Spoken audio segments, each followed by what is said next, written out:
Welcome to Pritesh सर्स academy. कशा आहात? थोडा उशीर झाला आहे लेक्चर बनवायला, कारण खूप सारे टेक्निकल इश्यू आहेत.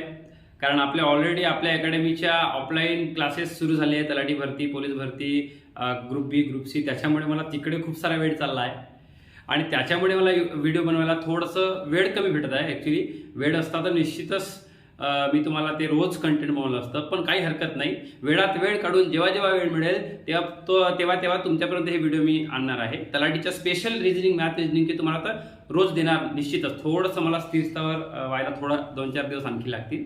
मग रोज तुम्हाला मी अंकगणित बुद्धिमत्तेचे, तरी इतिहास जरी थोडा बाजूला पडला तरी अंकगणित बुद्धिमत्ता तुम्हाला तलाठी आणि पोलीस भरती, वनसेवासाठी निश्चितच व्हिडिओ बनवणार आहे. ठीक आहे. तो आय होप सो तुम्ही माझे संपूर्ण लेक्चर बघत असणार आहे.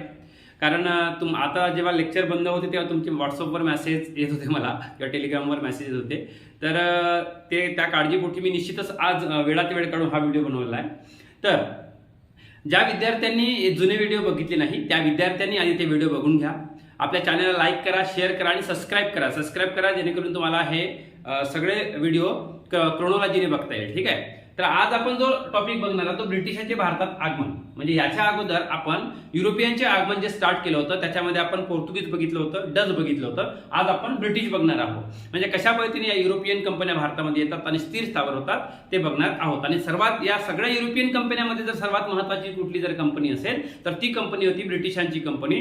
त्या ब्रिटिशांच्या कंपनीच्या संदर्भात आपण बघणार आहोत, कारण त्याच कंपनीचं पुढे राजसत्ते स्थलांतर होऊन 150च्या पेक्षा जास्त वर्ष आपल्या भारतावर या कंपनीने राज्यकारभार केलं आहे. तर चला, तुम्हाला बोर्डवर दिसते आहे काही कंटेंट मी लिहून ठेवला आहे. मुळात त्या कंटेंट लिहिण्यापेक्षा तुम्ही जर लेक्चर व्यवस्थित ऐकले तर तुम्हाला सगळं डाटा क्लिअर होऊन जाईल. बघा, हे सगळं कंटेंट इथे लिहून ठेवलेलं आहे. तो कंटेंट बघून घ्या. देन त्याच्यानंतर इकडे हा कंटेंट लिहिलेला आहे, हा सुद्धा कंटेंट बघून घ्या. आणि मग तुम्हाला एक भारताचा मॅप दिसते आहे.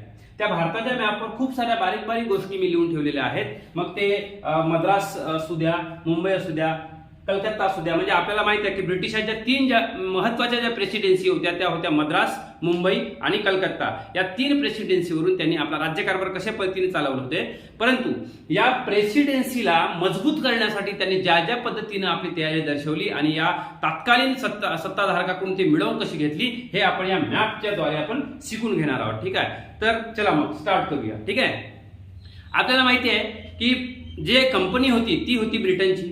म्हणजेच आपण म्हणूया की इंग्लंड किंवा ब्रिटन त्या कालखंडात कसे सिच्युएशन होते, तिथं राजसत्तेवर कोण होते आणि त्यांच्याच कालखंडामध्ये इकडे भारतामध्ये कोण राजसत्तेवर होते, म्हणजे इथले शासक कोण होते ते आधी आपल्याला बघावं लागेल. मग ज्यावेळेस आपण इंग्लंडचा विचार करतो, ठीक आहे, ज्यावेळेस आपण इंग्लंडचा विचार करतो तर इंग्लंडमध्ये कोण सत्तेवर होतं, तर इंग्लंडमध्ये एलिझाबेथ राणी एक प्रथम.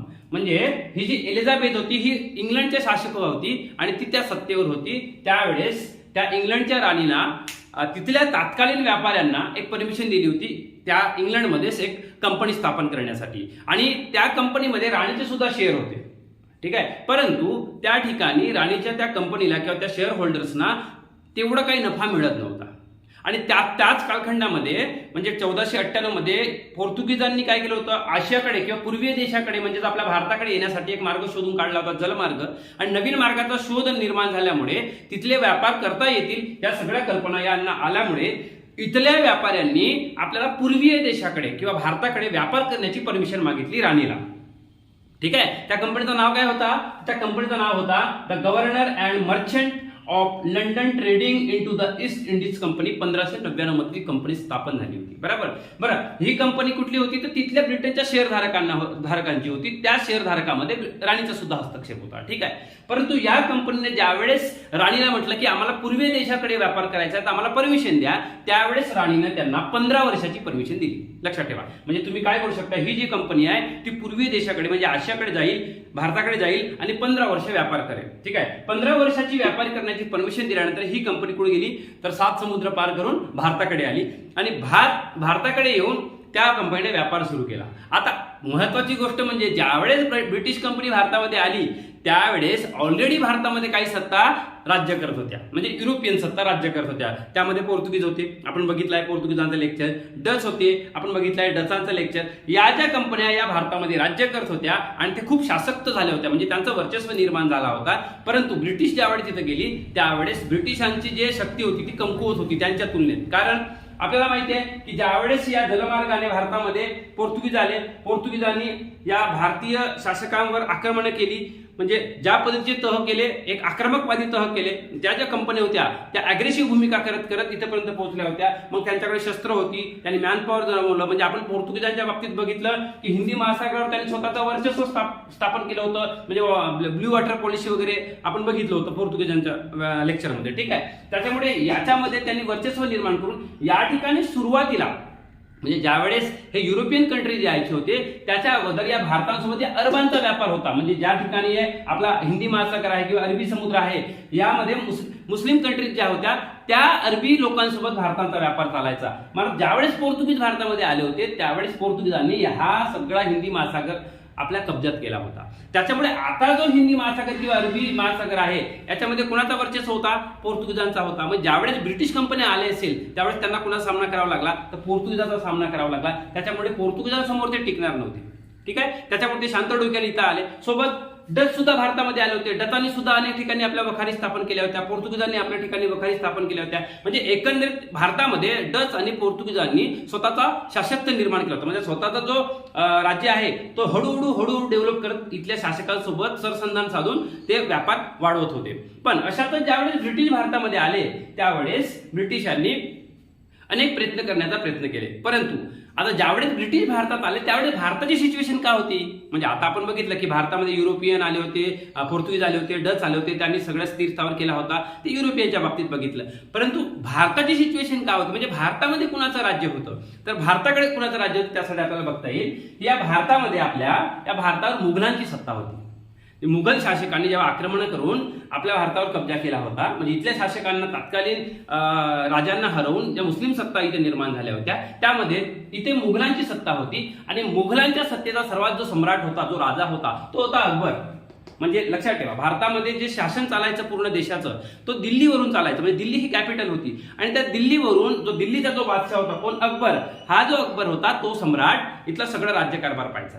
आणि त्याच्यामुळे ज्यावेळेस या कंपन्या आल्या ज्यावेळेस राणीनं इथं आपल्या त्या कंपनीला परमिशन दिली त्यावेळेस इथला शासक होता अकबर. मग इथल्या अकबराने किंवा मुघल सत्तेने जो कारभार चालत होता त्याच दरम्यान जेव्हा युरोपियन आले म्हणजे ब्रिटिश आले त्यावेळेस ब्रिटिशांचं सुरुवातीला काही चाललं नाही. मात्र ज्यावेळेस राणी एलिझाबेथचा मृत्यू झाला, लक्षात ठेवा, राणी एलिझाबेथचा मृत्यू झाल्यानंतर राणी एलिझाबेथच्या ज्या गादीवर आहे त्या वारस आला जेम्स प्रथम. लक्षात ठेवा, हा जो जेम्स प्रथम होता, जेम्स प्रथम पहिला, या व्यक्तीनं तिथला राजा झाल्यानंतर ब्रिटनचा त्या व्यक्तीनं भारताच्या व्यापारावर इंटरेस्ट दाखवला आणि त्यांनी तिथल्या कंपनीला मजबूत करण्यासाठी आपलं दूत पाठवलं. लक्षात ठेवा, तो दूत कोण होता? तो दूत होता कॅप्टन हॉकिन्स. ठीक आहे, 1608 ते 9च्या दरम्यान हा कॅप्टन हॉकिन्स कुठे आला? भारतामध्ये आला. आणि जेव्हा तो भारतात आला तेव्हा त्याच्याकडे अकबराच्या नावे पत्र होता. म्हणजे राणीनं तिथल्या जेम्स प्रथमनी अकबराच्या नावे पत्र पाठवलं होता जेम्स प्रथम थ्रू. मात्र आता सिच्युएशन ज्यावेळेस तो भारतात आला ना त्यावेळेस बदललेली होती. कारण ज्यावेळेस जेम्स प्रथमचा दूत हा जो कॅप्टन हॉकिन्स भारतामध्ये आला तेव्हा अकबराचा मृत्यू झाला होता. आणि अकबराचा मृत्यू झाल्यामुळे त्याचा जो वारस होता कोण? जहागीर. हा जहागीर सत्तेवर आला. आणि जहागीर सत्तेवर आल्यामुळे आता दिल्लीच्या दरबारात म्हणजे बादशाहच्या दरबारात ज्या ठिकाणी जहागीर हा सम्राट होता त्या सम्राटाच्या दरबारात कॅप्टन हॉकिन्स आला. आणि कॅप्टन हॉकिन्सनं आम्ही ब्रिटिश किंवा इंग्लंडचे लोक तुमच्यासाठी किती योग्य आहोत, किती वरदान आहोत ते पटवून देण्याचा प्रयत्न केला. आणि त्या बदल्यात आम्ही तुम्हाला काय देऊ ते सुद्धा पटवून देण्याचा प्रयत्न केला. बरं, आता जहागीर बादशाहला असा प्रश्न पडला की कॅप्टन हॉकिन्सलाच का बरं आपण मदत करावी किंवा त्याला हेल्प करावी, त्याला व्यापार करण्याची परमिशन द्यावी? तर लक्षात ठेवा, हा जो कॅप्टन हॉकिन्स होता हा अतिशय हुशार माणूस होता. याला तुर्की यायची, याला फारशी यायची, याला इंग्लिश यायची, त्याला डचच्या भाषा यायच्या, अरबांशी व्यापार करण्यासाठी अरबी यायची. म्हणजे एकंदरीत हा काय होता? कॅप्टन हॉकिन्स खूप साऱ्या भाषा त्याला अवगत होतं आणि अतिशय हुशार होता, कुशाग्र बुद्धिमत्तेचा. त्याच्यामुळे जहागीराला असं वाटलं की याला आपण आपल्या राज्यामध्ये एक दूत म्हणून पाडू शकतो, म्हणजे ठेवू शकतो. कारण हा व्यक्ती काय करेल? इतर लोकांशी व्यापार करण्यासाठी आपल्याला कामी येईल. म्हणजे इतर लोकांशी व्यापार करण्यासाठी मदत होईल, संवाद साधण्यासाठी मदत होईल, ट्रेड जो म्हणतो आपण व्यापार, देवाणघेवाण करण्यासाठी मदत होईल. म्हणून कॅप्टन हॉकिन्सला जहागीरांनी मदत करणं सुरू केलं. आता त्याच्यावर खुश होऊन जहागीरांनी मदत करणं सुरू केल्यामुळे कॅप्टन हॉकिन्सनं काय केलं? कॅप्टन हॉकिन्सनं आपल्या खूप साऱ्या मागण्या मांडणं सुरू केलं. परंतु आता झालं कसं, कॅप्टन हॉकिन्सनं मागण्या केल्यामुळे यांनी ज्या ज्या ठिकाणी मागण्या केल्या व्यापार करण्याच्या परमिशन द्याव्या, तर जहागीरांनी त्याला व्यापार करण्याची परमिशन दिली. त्यांनी म्हटलं की आम्हाला सुरतमध्ये एखादी वखार स्थापन करण्याची परमिशन द्या, तर जहागीरांना या सुरतमध्ये वखार स्थापन करण्याची परमिशन दिली. आणि ज्यावेळेस सुरतमध्ये वखार स्थापन करण्याची परमिशन दिली त्यावेळेस तिथल्या ज्या आपल्या भारतामध्ये ऑलरेडी ज्या युरोपियन सत्ता होत्या म्हणजे पोर्तुगीज, डच या लोकांनी विरोध करणं सुरू केलं. कारण लक्षात ठेवा, व्यापार होता, शेवटी स्पर्धा असते, स्पर्धा आली म्हणजे विरोध आला. आणि डच आणि पोर्तुगीजांना असं वाटलं की जर ब्रिटिश कंपन्यांना जर समजा जहागीरांनी जर समजा व्यापार करण्याच्या परमिशन देत आहे, वखारी स्थापन करण्याच्या परमिशन देत आहे, तर निश्चितच आज ना उद्या आपला पतन होणार आहे. म्हणून या डचांनी आणि पोर्तुगीजांनी सुरतमध्ये ज्यावेळेस ब्रिटिशांनी वखार बांधण्यासाठी सुरुवात केली त्यावेळेस विरोध केला आणि बादशाहचे कान भरले. आणि डच आणि पोर्तुगीज इतके शासक होते की त्या व्यापारामध्ये ते हस्तक्षेप चांगला असल्यामुळे त्या जहागीर सम्राटावर त्याचा प्रभाव पडला आणि त्यांनी या कॅप्टन हॉकिन्सला म्हणजे ब्रिटिशांना सुरतमध्ये वखार स्थापन करण्यासाठी जी परवानगी दिली होती ती थांबवून दिली होती. बरं, काम सुरू झालं होतं सुरत वखारीचा, ठीक आहे, सुरत वखारीचा काम सुरू झालं होतं, परंतु तो काम तिथं स्टॉप झाला. आता तिथं स्टॉप झाल्यामुळे आता हा कॅप्टन हॉकिन्स आहे, जिथं परमिशन मिळाली तिथे आला. म्हणजे मसुलीपट्टमला ब्रिटिशांनी पहिली वखार स्थापन केली. लक्षात ठेवा, मद्रासच्या या पट्ट्यामध्ये पहिल्यांदा जी वखार स्थापन झाली ती मसुलीपट्टम झाली 1611 मध्ये. जरी सुरुवातीला सुरतला त्यांनी परमिशन दिली असली तरी सुरतचा बांधकाम स्टॉप झाला होता, कारण पोर्तुगीज आणि डचांचा विरोध होता आणि जहागीरांनी मग ते आपला दिलेली परवानगी वापस मागितली होती. त्याच्यामुळे सुरतमध्ये होणारी जे वखार होती ती स्टॉप होऊन आता मसुलीपट्टमला वखार झाली 1611 मध्ये. आणि त्याच्यानंतर मसुलीपट्टमची वखार बांधून पूर्ण झाल्यानंतर ते कुठं झाली, सुरतमध्ये बांधून पूर्ण झाली. म्हणजे कालांतराने परमिशन मिळाली. मग 1613 मध्ये सुरत सुद्धा बांधून पूर्ण झाली. म्हणून आपल्याला विचारते की ब्रिटिशांची पहिली वखार कुठली होती, तर आपण काय म्हणतो सुरत. पण लक्षात ठेवा, जरी सुरत ही पहिली वखार असली तरी बांधून पूर्ण झालेली वखार जी होती ना ती मसुलीपट्टम होती. ठीक आहे, म्हणजे आपल्याला जनरल जर एक्झाम मध्ये विचारलं की ब्रिटिशांची वखार कुठली पहिली, तर आपण सुरतच मारतो आणि सुरतच मारायची, ठीक आहे. परंतु थोडासा डीप जाऊन विचारला की पहिली बांधून पूर्ण कोणती झाली, ती मसुलीपट्टम झाली होती. अशा प्रकारे मसुलीपट्टम आणि सुरत, ठीक आहे. मग आता लक्षात ठेवा, सुरतमध्ये तर सगळीकडे विरोध होता, कारण सुरत हा व्यापार केंद्र होता. त्याच्यामुळे इथं सर्वात आधी ब्रिटिश कुठे पडले, तर इकडे मसुलीपट्टम म्हणजे मद्रासच्या एरियामध्ये पडले. म्हणून लक्षात ठेवा, पहिली त्यांची जे प्रेसिडेन्सी सर्वात स्ट्रॉंग जी होती, ज्यांचा व्यापार चालायचं, सगळं शासन चालायचं, ती मद्रास होती. म्हणजे पहिल्यांदा त्यांनी मद्रास काबीज केलं, ही मद्रास प्रेसिडेन्सी. त्याच्यानंतर ते मुंबईकडे वळले, मुंबई प्रेसिडेन्सी. आणि त्याच्यानंतर ते कलकत्ताकडे वळले, कलकत्ता प्रेसिडेन्सी. तर लक्षात ठेवा, ज्यावेळेस ते मद्रासमध्ये वळले आणि मद्रासमध्ये त्यांनी मसुलीपट्टमला त्यांनी पहिली वखार स्थापन केली, त्यावेळेस त्यांना कोणाचा विरोध होता, त्यांना डचांचा पण विरोध होता. ठीक आहे. आता सुरतमध्ये त्यांनी पूर्ण केली, सुरतमध्ये त्यांना डचांचा, पोर्तुगीजांचा विरोध होता. हिंदी महासागरात पोर्तुगीजांचाच विरोध होता. म्हणजे एकंदरीत डच आणि पोर्तुगीज शासक असल्यामुळे किंवा सम्राटाच्या फार जवळचे संबंध असल्यामुळे ब्रिटिशांचे जास्त काही चालणार नव्हते. तरी सुद्धा कॅप्टन हॉकिन्सने जे काही कार्य केले ते फार महत्वाचे होते. कारण कॅप्टन हॉकिन्सने सुरतमध्ये वखार स्थापन करण्यासाठी परमिशन मागली होती, मसुलीपट्टमला वखार स्थापन करण्यासाठी परमिशन मागितली होती. एवढंच नाही, ज्यावेळेस कॅप्टन हॉकिन्सला बादशहाने जेव्हा रोकटोक चालू केली त्यावेळेस बादशाह त्याला जहागीरांनी कॅप्टन्सला जेव्हा रोकटोक सुरू केली तेव्हा कॅप्टन हॉकिन्सने जेव्हा विनंती केली की व्यापाराचे परमिशन मागत होते, परंतु त्यावेळेस जहागीरांनी त्याला काय केलं की बाबा आता मी बाकी तर मोठ्या मोठ्या गोष्टी तुला देऊ शकत नाही, परंतु तुला मनसबदारी देतो, ठीक आहे. आणि त्याला मनसबदारी दिली, 400 रुपयाची मनसबदारी दिली. आता या मनसबदारीमुळे तो व्यापार करू लागला, परंतु या मनसबदारीच्या विरोधात म्हणजे अगेन्स्ट मध्ये राजा सम्राटाला काय द्यायचं होतं, तर सम्राट आता दूत म्हणून तर काम करायचं होतं. तर लक्षात ठेवा, हा कॅप्टन जो हॉकिन्स होता, हा कॅप्टन हॉकिन्स जहागीराच्या दरबारात जवळपास 3 वर्ष दूतवासाचा काम केला, म्हणजे दुभाषिक म्हणून काम केला. म्हणजे ज्या सम्राटासोबत जे व्यापार चालायचे युरोपियन कंट्रीसोबत, अरबी लोकांसोबत, त्याचा ट्रेड करण्यासाठी जे भाषेची गरज होती देवाणघेवाण करण्यासाठी, त्या दूत भाषिक म्हणून कोण काम केला, दुभाषिक म्हणून कॅप्टन हॉकिन्स हा काम केला. आणि 3 वर्ष काम केला. 3 वर्ष काम केल्यानंतर लक्षात आलं ब्रिटिशांना, अरे बाबा इथं आपला काही चालत नाहीये. सुरतमध्ये व्यापार करायसाठी गेलं तर पोर्तुगीज मधात येतात, मसुलीपट्टमला व्यापार करायला गेला तर डच मधामध्ये येतात, हिंदी महासागरात दरबारांसोबत व्यापार करायला गेला तर पोर्तुगीज मधात येतात. म्हणजे एकंदरीत या ब्रिटिशांची इथं काही चालतच नव्हती. त्याच्यामुळे ब्रिटिशांना असं वाटलं, म्हणजे कॅप्टन हॉकिन्सला असं वाटलं की आता आपल्याला परत गेला पाहिजे. आणि 3 वर्षानंतर कॅप्टन हॉकिन्स ब्रिटिशांना परत जातो, म्हणजे इंग्लंडमध्ये परत चालला जातो. आता तिथे गेल्यानंतर ज्यावेळेस जेम्स प्रथमला सांगत असेल की आपला काही चालणार नाही तिथं, कारण पोर्तुगीज आणि डच आपलं काही लागू देणार नाही. त्यावेळेस या जेम्स प्रथमनं काय केलं, या जेम्स प्रथमनं दुसरा आपला एक दूत पाठवला. त्या दूत होता ह्या कॅप्टन थॉमस रो. 1615 मध्ये 1615 मध्ये थॉमस रो कुठे आला, भारतामध्ये आला दूत म्हणून. आता कॅप्टन हॉकिन्सनं बऱ्याच गोष्टी करून ठेवल्या होत्या, त्याच्यामुळे थॉमस रो आल्यानंतर बऱ्याच गोष्टी याला सोपं गेलं. आणि लक्षात ठेवा, थॉमस रोनी बऱ्याच गोष्टी ब्रिटिशांसाठी मिळवून. थॉमस रो जेव्हा आला त्यावेळेस इथं ऑलरेडी ब्रिटिशांच्या व्यापारी होत्या, वखारी होत्या, त्याच्यामुळे त्यांनी व्यापाराच्या परमिशन मिळवून घेतल्या. वखारी स्थापन झाल्या होत्या सुरतमध्ये, मसुलीपट्टममध्ये. सोबतच भडोजमध्ये त्यांच्या वखारी स्थापन झाल्या, अहमदाबादमध्ये त्यांच्या वखारी स्थापन झाल्या, आग्रामध्ये त्यांच्या वखारी स्थापन झाल्या. लक्षात ठेवा, आता काय झालं, सुरत, भडोज, अहमदाबाद, आग्रा सगळीकडे वखारी स्थापन झाल्या. इकडं मद्रासकडे तर इकडे फार छान चालू होता, मग कारण मसुलीपट्टमला त्यांची वखार स्थापन झाली होती.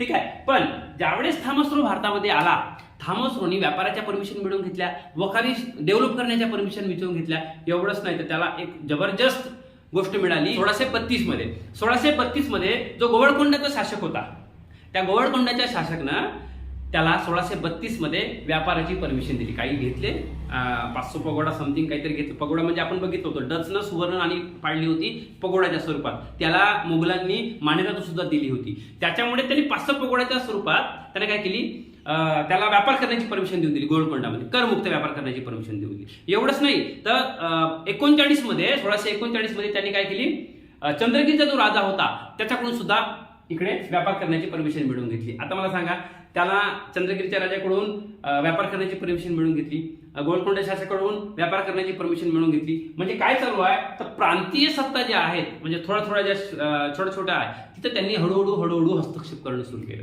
पण प्रॉब्लेम काय झाला, सर्वात जास्त स्ट्रॉंग कुठे झाले तर मद्रासमध्ये झाले. आता इथं जास्त झाले नाही, कारण आतापर्यंत इथं पोर्तुगीजांचाच वास्तव आहे, डच सुद्धा इन्व्हॉल्ड आहेत, त्याच्यामुळे सर्वात जास्त इथं मद्रासमध्ये घुसले.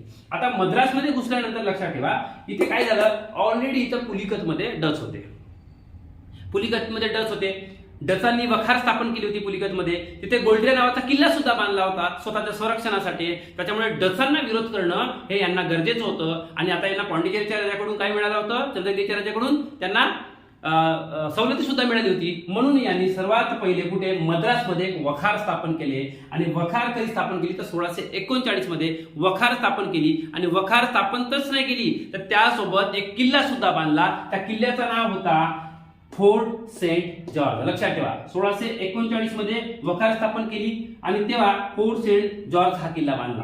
म्हणजे मद्रासमध्ये ब्रिटिशांनी स्वतःची एक मजबूत बाजू तयार केली. कारण या ठिकाणी ज्या पुलिकत होता, त्या पुलिकत मध्ये ऑलरेडी डच स्वतःचा एक किल्ला बांधले होते गोल्ड्रे नावाचा, आणि त्यांची वखार सुद्धा होती. त्याच्यामुळे त्यांना आता सामना करण्यासाठी या लोकांची गरज होती. बरं लक्षात ठेवा, आता मद्रास मध्ये कोण स्थिर झाले तर हे इंग्रज स्थिर झाले, कारण मसुलीपट्टमला त्यांची वखार आहे. ठीक आहे, त्यानंतर या ठिकाणी मद्रास ठिकाणी त्यांची वखार आहे, त्यांचा एक किल्ला सुद्धा आहे. म्हणजे हा जो तट आहे कोरोमंडल तट, या कोरोमंडल तटावर त्यांचा एक वर्चस्व निर्माण झाला. आणि एवढंच नाही, इकडे सुरत निर्माण झाली, भडोच निर्माण झालं, अहमदाबाद, आग्रा हे सगळेच्या सगळे त्या वखारी त्यांनी स्थापन केल्या. आता त्यांची शक्ती हळूहळू वाढत होती. त्यांची शक्ती हळूहळू वाढत होती. अशातच त्यांना असं वाटलं की 3 प्रेसिडेन्सी आपल्याला बनवायची आहे. 3 बाजूला 3 जे एकदम शासक आहे, त्याच्यामध्ये एक मद्रास, दुसरी मुंबई आणि तिसरी आपला कलकत्ता. आणि म्हणून त्यांनी सर्वात आधी कलकत्त्याच्या या हुगडीला एक वखार स्थापन केली.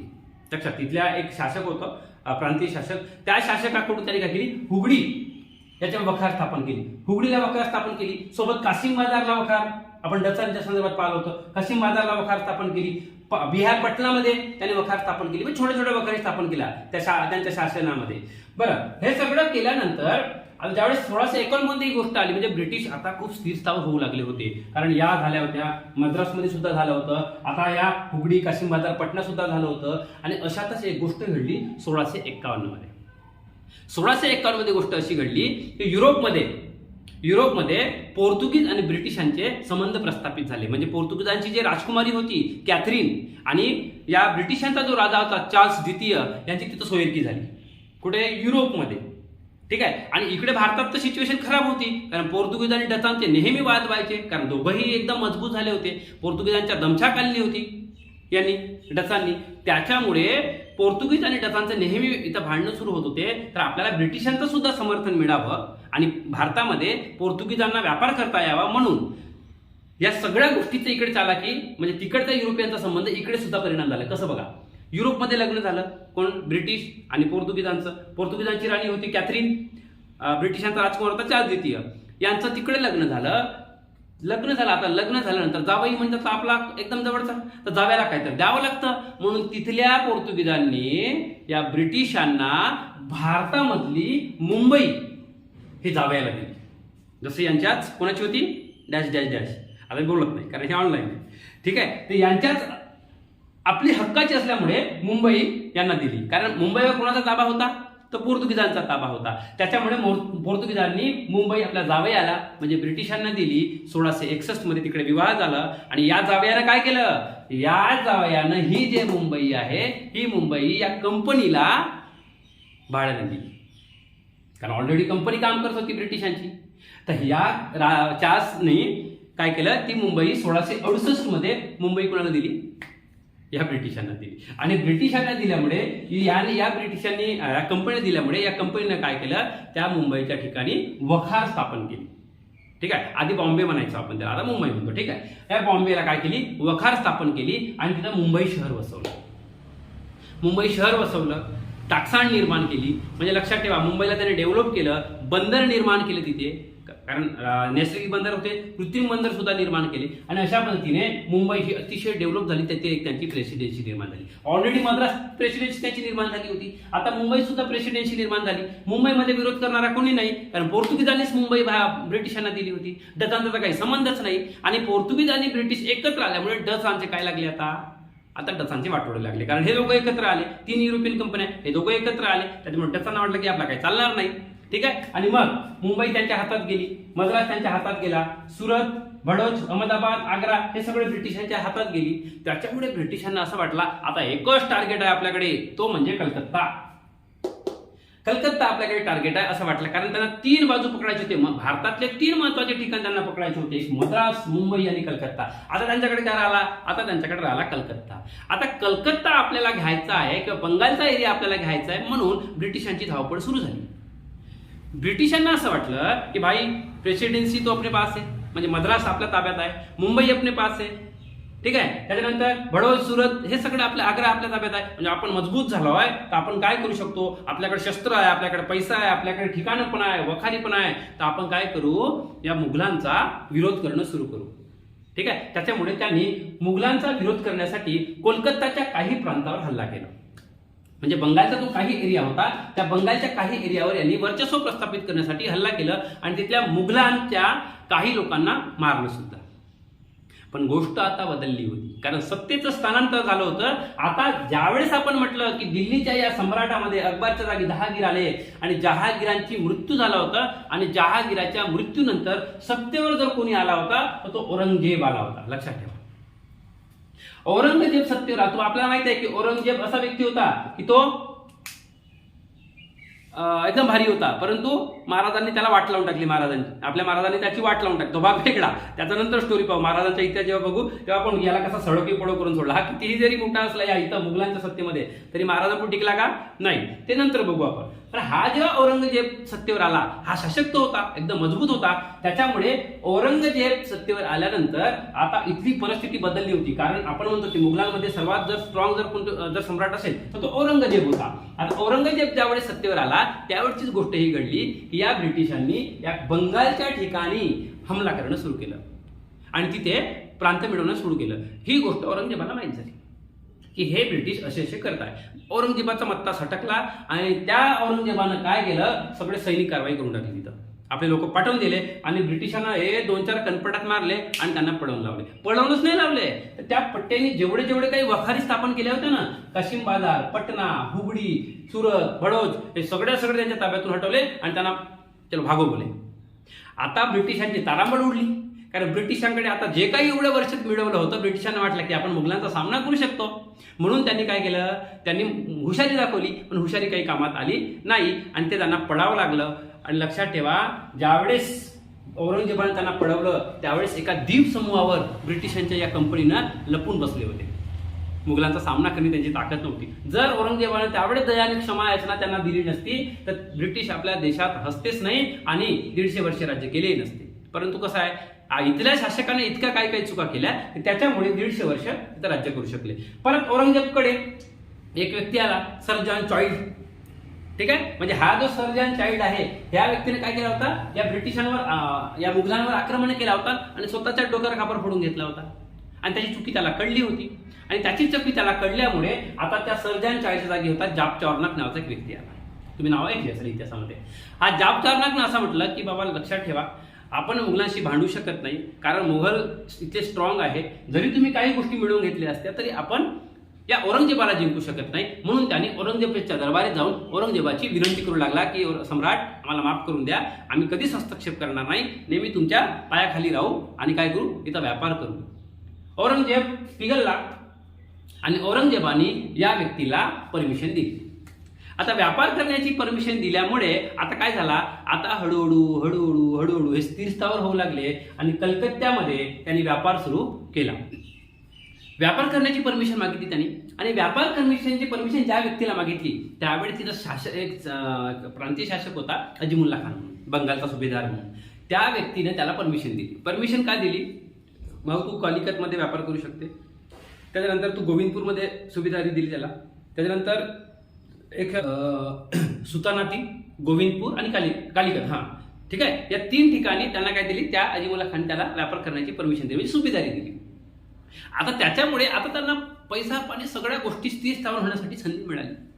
आणि आता खऱ्या अर्थानं या ठिकाणी जॉब चार्नॉकनं खूप चालाकी केली आणि त्यांनी कलकत्ता शहर बसवला. लक्षात ठेवा, कलकत्ता शहराचा संस्थापक आपण जॉब चार्नॉकला म्हणतो. या व्यक्तीने कलकत्ता शहर बसवला. आता बंगालमध्ये स्थिरस्थावर होऊ लागले आणि अशा कंडिशनमध्येच हे सगळं व्यापार सुरू असतानाच एक फार मोठी गोष्ट घडली. आणि ती फार मोठी गोष्ट म्हणजे कोणती, 1707 मध्ये औरंगजेबाचा मृत्यू झाला. लक्षात ठेवा, औरंगजेब कधी मरण पावतो, 1707 मध्ये औरंगजेबाचा मृत्यू होतो. आणि औरंगजेबाचा मृत्यू झाल्यामुळे आता मुघल सत्ता कमकुवत झाली. आणि मुघल सत्ता कमकुवत झाल्यामुळे आता प्रांतीय सत्ताने जन्म घेतला. आपण बघितलोय की ज्यावेळेस 1707 मध्ये औरंगजेबाचा मृत्यू होते त्यावेळेस प्रांतीय सत्ता जन्म घेतात. आणि 1707 मध्ये मृत्यू झाल्यानंतर जेव्हा प्रांतीय सत्ताने जन्म घेतला त्यावेळेस आता ब्रिटिशांना सगळ्या गोष्टी चालणार होत्या. कारण 1707 नंतर या मुघल शासकांच्या सम्राटामध्ये वारस म्हणून किंवा सत्तेवर जो आला तो होता फारुखशियर. आणि फारुखशियर जो होता तो फारुखशियर फार अतिशय उदारमतवादी म्हणा किंवा असा म्हणा की या ब्रिटिशांसाठी वरदानच होता. कारण या फारुखशियरनं जे काही दिलं ब्रिटिशांना त्याच वर्षावर या ब्रिटिश इतके स्थिर झाले की आपल्या 150 वर्ष आपल्या देशाला लुटून टाकलं. लक्षात घ्या, या फारुखशियर सम्राट ज्या आला त्यावेळेस त्याच्या या साम्राज्यामध्ये एक ब्रिटनवरून एक कमिशन आला होता. जॉन शर्मनच्या नेतृत्वाखाली एक कमिशन आला होता. त्या कमिशनमध्ये एक डॉक्टर होता, एक दुभाषिक होता. तर लक्षात ठेवा, ज्यावेळेस तो कमिशन भारतात आला फारुखशियर होता बिमार. आणि त्या फारुखशियरवर त्या कमिशन मधल्या जे 3 लोक आले होते त्या 3 मधल्या डॉक्टरनं याच्यावर उपचार करणं सुरू केलं. आणि उपचार सुरू केल्यामुळे फारुखशियर झाला बरा. फारुखशियर इतका खुश झाला की ब्रिटिशांना अनेक सवलती दिल्या. बघा सवलती काय दिल्या त्यांनी. फारुखशियरनं ज्यावेळेस ब्रिटिशांनी परमिशन मागितली व्यापारासाठी त्यावेळेस या फारुखशियर सम्राटांनी इंग्रजांना बंगाल दिला, इंग्रजांना बिहार दिला, इंग्रजांना ओरिसा दिला. म्हणजे बंगाल, बिहार, ओरिसाच्या प्रांतावर फक्त आणि फक्त 3000 रुपये घेऊन त्यांना करमुक्त व्यापाराची परमिशन दिली. पहिली गोष्ट. दुसरं काय केला, कलकत्ता जो होता त्या कलकत्ताच्या ज्या जमिनी आहेत तिथल्या जमिनीवर तुम्ही थोडंफार काही भाडा द्या आणि त्या वापरून घ्या, ही परमिशन दिली. दुसरी गोष्ट. तिसरी गोष्ट, सुरतमध्ये जो हा सुरतचा जो एरिया आहे या सुरतमध्ये 10,000 रुपये द्या आणि करमुक्त व्यापार करा, ही परमिशन दिली. आणि ऑलरेडी मुंबई तर त्यांच्याच ताब्यात होती. आणि मुंबईमध्ये ज्यावेळेस या ब्रिटिशांनी डेव्हलप केली, मुंबई शहर वसवलं, वखारी स्थापन केल्या, एवढंच नाही तर तिथं टाकसाळणी निर्माण केल्या होत्या, नोटा छपाई यंत्र तयार केले होते, म्हणजे शिक्के तयार करण्याचे यंत्र तयार केले होते, टाकसाळणी तयार केली होती मुंबईमध्ये. त्या टाकसाळणीमध्ये निर्माण होणाऱ्या शिक्क्यांना त्यांनी मान्यता सुद्धा दिली. काय काय दिलं फारुखशियरने, बंगाल, बिहार, ओरिसाला 3000 रुपये घेऊन करमुक्त परमिशन दिली. कलकत्त्याच्या जमिनी वापरण्याच्या परमिशन दिली, सुरतमध्ये 10,000 रुपये घेऊन करमुक्त व्यापार करण्याची परमिशन दिली, आणि ज्या टाकसांड होत्या मुंबईमध्ये ज्या ठिकाणी तांबे आणि चांदीचे जे शिक्के बनवणार होते ते चांदीच्या शिक्क्यांना मुंबईच्या जे टाकसांड होती तिथं तयार होणाऱ्या त्या शिक्क्यांना मान्यता दिली. मान्यता दिलं म्हणजे काय होतं, ज्यावेळेस आपण बघितलं होतं डचांचं जेव्हा त्यांनी एक पगोडा थापला होता सुवर्ण नाणा, त्या सुवर्ण नाण्यांना त्यांनी मुघलांनी परमिशन दिली होती आणि तो सुवर्ण नाणा संपूर्ण भारतामध्ये प्रचलित होता कारण त्यांना मुघलांची मान्यता होती, कारण मुघल सम्राट इथं होते. त्याचप्रमाणे यांनी या तांबे आणि चांदीच्या शिक्क्यांना परमिशन दिली होती, नाण्यांना. कोणी? मुघलांनी, म्हणजे या फारुखशियांनी परमिशन दिली, मान्यता दिली. म्हणजे आता लक्षात ठेवा, आपल्या घरी लोकांनी म्हटलं की तुम्ही जे तुमच्या घरी जे काही जर तुम्ही नाणी तयार कराल, चांदीचे करा, तांब्याचे करा, कायचे करा, आणि त्यांना आम्ही परमिशन देतो, तर तुम्हाला बोलवाल तुम्ही, कारण तुम्ही घरीच नोटा तयार करा, शिक्के तयार कराल आणि सरकार तुम्हाला म्हणे की आम्ही मान्यता देतो. ठीक आहे, अशा पद्धतीने ब्रिटिशांच्या या तांबे आणि चांदीच्या याला यांनी मान्यता दिली. आता मला सांगा, या सगळ्या गोष्टी मिळाल्यामुळे आता ब्रिटिश कुठे कुठे स्थिर स्थावर झाले आणि मजबूत झाले आहे, तर मद्रास त्यांच्या ताब्यात गेला आहे. मद्रास प्रेसिडेन्सी हे सगळं त्यांनी मिळवून घेतलं आहे. इकडे गुजरात म्हणजे सुरत, भडौच हे सगळं कोणाच्या ताब्यात गेले आहे? हे कोणाच्या ताब्यात गेले आहे? ब्रिटिशांच्या ताब्यात गेले. मुंबई कोणाच्या ताब्यात आहे? ब्रिटिशांच्या ताब्यात आहे. कलकत्त्याच्या सगळ्या गोष्टी कोणाच्या ताब्यात आहे? या सगळ्या ब्रिटिशांच्या ताब्यात आहे. आणि मला सांगा, हे सगळ्या गोष्टी झाल्यानंतर आता ब्रिटिशांना असं वाटलं की आता आपण स्थिर झालो आहे, म्हणजे आता या ब्रिटिशांनी व्यापार क्षेत्रात, राजकीय क्षेत्रात, आर्थिक क्षेत्रात, सामाजिक क्षेत्रात हस्तक्षेप करणं सुरू केलं. आणि ब्रिटिश इतके मजबूत झाले की इथल्या सगळ्या शासकांना त्यांनी संपवलं. कारण आपल्याला माहिती आहे की औरंगजेबाच्या मृत्यूनंतर ज्या प्रांतीय सत्ता निर्माण झाल्या त्या अतिशय दुबळ्या होत्या आणि त्याच्यावर कशा प्रकारे आक्रमण करतात. मग आपण 1757 प्लाशीची लढाई बघतो, 1764 बक्सारची लढाई बघतो, मग आपल्या मराठ्यांसोबतचा त्यांचा भांडण बघतो, इंग्रज मैसूर युद्ध बघतो आपण. ठीक आहे, असे अनेक युद्ध बघून त्यांना बाहेर काढते युद्ध आपण बघणार आहोत. पण कशा पद्धतीने या ब्रिटिशांनी आपला स्वतःचा विस्तार वाढवला ते आपण या लेक्चरमध्ये बघणार होतो. आणि मला आय होप सो की ते तुम्हाला समजलं असावं. तुम्ही परत एकदा याचं स्क्रीनशॉट घेऊन घ्या, हे बघा की कशा पद्धतीने ब्रिटिशांनी भारतामध्ये आपले स्थिर स्थावर केलं. मग बघा त्याच्यानंतर काय झालं, त्यांनी इतक्या वखारी स्थापन केल्या. त्याच्यामध्ये आपण बघतो मसुलीपट्टम, सुरत, बालासोर, मद्रास, हुगळी, मुंबई, कलकत्ता इतक्या सारी वखारी स्थापन केल्या. आणि त्या वखारीमध्ये काय असायचं, त्यांचं सगळं साठा असायचा. वखारी म्हणजे जे आपण इंग्लिशमध्ये फॅक्टरी म्हणतो, वखारी म्हणजे असं ठिकाण त्या ठिकाणी ते आपलं मॅनेजमेंट करायचे, त्यांचे सगळं साहित्य असायचे, त्यांच्या सगळ्या अन्नधान्य जे काही साठवणूक यंत्रणा असेल ते असाल, त्यांच्या प्रेसिडेन्सी तिथून चालवायच्या, अनेक गोष्टी त्यांचा व्यापार तिथून चालायचा. ते काय म्हणजे संरक्षण भिंत वगैरे असायची, तिथं किल्ले बांधायचे. अशा पद्धतीने ते आपल्या या ब्रिटिशांचं आपल्याला बघता येईल. ठीक आहे, तर मला असं वाटतं की तुम्हाला हे लेक्चर समजलं असेल. मी माझ्यात जेवढी क्षमता आहे, जेवढ्या क्षमतेने तुमच्यापर्यंत पोहोचू शकतो तेवढं सांगण्याचा प्रयत्न करतो. तर तुम्हाला निश्चितच ते समजत असावं. तुमच्या काही आणखी अपेक्षा असेल किंवा लेक्चरमध्ये कुठल्या गोष्टीत सुधारणा करायला पाहिजे तर तुम्ही मला नक्कीच कमेंट बॉक्समध्ये सांगू शकता. हे व्हिडिओ बनवण्यासाठी खूप मेहनत लागतं, कारण ऑलरेडी आपल्याकडे स्मार्ट बोर्ड नाही आहे, आपल्याकडे व्हाईट बोर्ड आहे. आणि त्या व्हाईट बोर्डवर लिहा, नंतर मग त्याला काढा, परत लिहा, परत व्हिडिओ बनवा, परत टेक्निकल इश्यू, खूप सारं काही लवाजमा नाही आहे आपल्याकडे. त्याच्यामुळे व्हिडिओ बनवण्यासाठी खूप सारे प्रॉब्लेम्स येतात.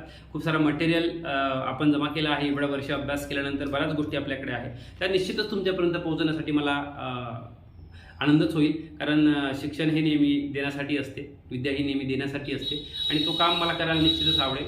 जसं जमेल तसं मी ते करण्याचा प्रयत्न करेल. परंतु आपला प्रेम, आपला प्रतिसाद हा फार महत्त्वाचा आहे. म्हणून आपल्या व्हिडिओला लाईक करा, शेअर करा, सबस्क्राईब करा आणि अनेक गरजू विद्यार्थ्यांपर्यंत पोहोचवा. आपण याच्यानंतरचे व्हिडिओ आपण बनवणार आहोत. आता फ्रान्स राहिला आहे, डेन्मार्क राहिला आहे, त्याच्यानंतर यांच्याचे कशा पद्धतीने युद्ध होतात, ते कशा पद्धतीने एकमेकाला परस्पर विरोध करून इथून युरोपमध्ये वापस पाठवून देतात आणि मग इथं फक्त ब्रिटिश कसा शासक होतो आणि तो इतके वर्ष कसा राज्य करतो आणि कशा पद्धतीने आपले लोक त्याला विरोध करून 1947 म्हणजे 1947ला कसं स्वातंत्र्य मिळतं ते संपूर्ण बघणार आहोत. ठीक आहे, त्यासाठी तुम्ही लेक्चर रेग्युलर पहा. ठीक आहे, तोपर्यंत अभ्यास करा आणि काळजी घ्या. थँक्यू.